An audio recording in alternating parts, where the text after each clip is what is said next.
Everybody's great when they're not tired. This is when they tired, that's when the real champions come out. That's when that real dog come out. It's where I think the real truth comes out, because I think there are a lot of people who are very talented who can make it there. There are very few people who can deal with the pressure and the stress that happens when we're there. I feel I'm the best ever. It's not bragging or boasting. The proof is in the pudding. In my mind, I'm always the best. I am the greatest fighter of all time. And when I hit you with a hard right hand, you will fall. You gotta win tomorrow. You gotta win right now. If you're passionate about what you're doing, keep going, keep believing, reach for the stars. Everything is always impossible until someone does it. Maybe it has never been done before. That's perfectly fine with me. But I'm gonna do it. Never say never, because limits, like fears, are often just an illusion. Hungry dogs run fast. And let the big dogs eat. If you look at the greats in any walk of life, the greats do things when they don't always want to.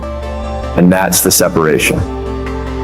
It means you have to be more disciplined than not disciplined. I wanted to be the best I could be, period. I was waiting for you to smile at some of the compliments. You didn't. Smiling doesn't win you gold medals.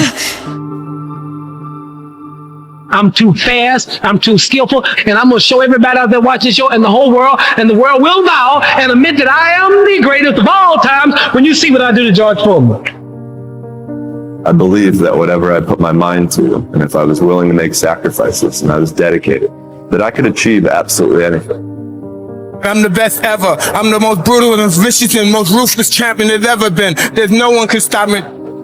I'd like to take this chance to apologize to absolutely nobody. Maybe someone's don't like me because maybe I'm too good. You win some, you lose some. But you live to fight another day.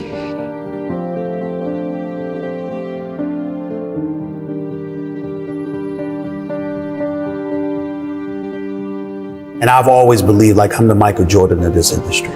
When I'm on the air, I'm the one that will make you want to hear from me. I don't care who I'm on the air with. I don't care who it is. It does not matter to me. By the time I finish speaking, I am the one that you're going to want to listen to. That's my attitude. If this requires 100% and you give me 99, I might want to fire you. Because I'm about getting the job done. Sure. It's about the results. And I think that, unfortunately, when we look at our generation today, not enough people preach about that. Because I think that we live in a society where people have become masters at pointing the finger at other people as to reasons why things don't get done. I think there's too much explanation that goes on. But the bottom line is you ain't getting it done. And if you're not getting it done, I need somebody that can get it done. I am of the belief that if you truly adopt that belief in your soul, then you walk to work every day not looking for excuses. You're looking for a way for the job to get done. And in most instances, you are going to be successful than not.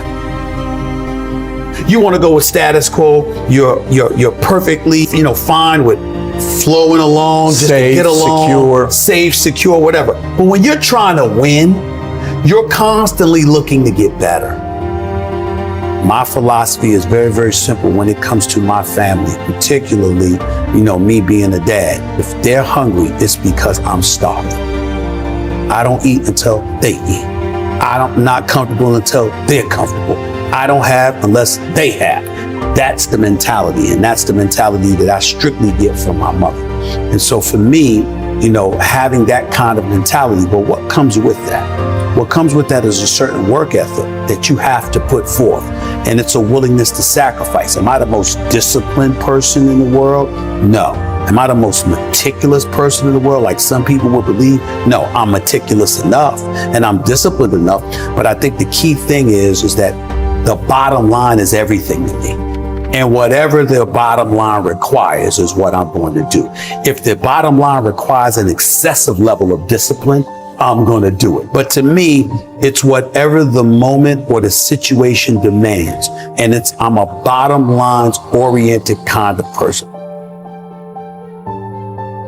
You don't assume that opportunities are waiting for you. You know obstacles are standing in every door. Wow. And so that challenge that you have to embrace and you have to deal with, that's hard to deal with when you have achieved.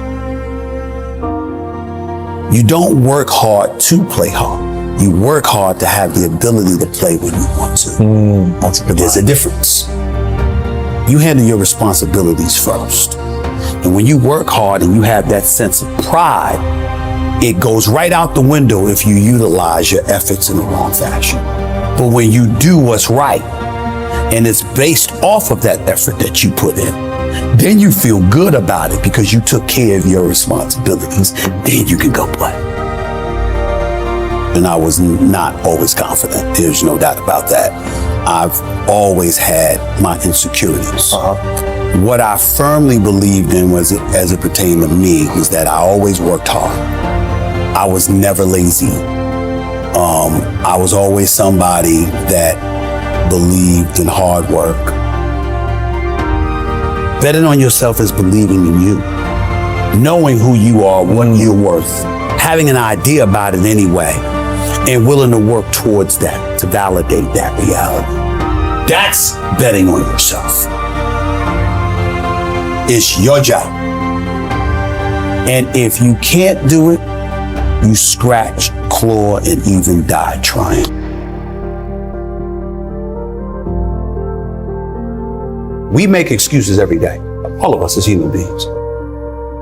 On far more occasions than not, I have to speak on the issue of accountability as it pertains to the entire sports world. And when it comes to the issue of accountability, I get all of that from Mom. It happened with ESPN when my contract wasn't renewed back in 2008. I was sitting up there, I felt betrayed. I felt ticked off. My mother let me lick my wounds for a couple of days. And then she said, what could you have done better? You sure you didn't do anything? And I thought about all the stuff. I'm like, what is she talking about? This is just not true. This is not right. I work hard. I do this. I do that. And then I started thinking about it. Yeah, I was a pain in the ass. I did kind of complain a little bit too much. But the biggest thing that I remember doing is that I always came to the bosses with problems. I never came to them with solutions. It was always about the problem, never the solution.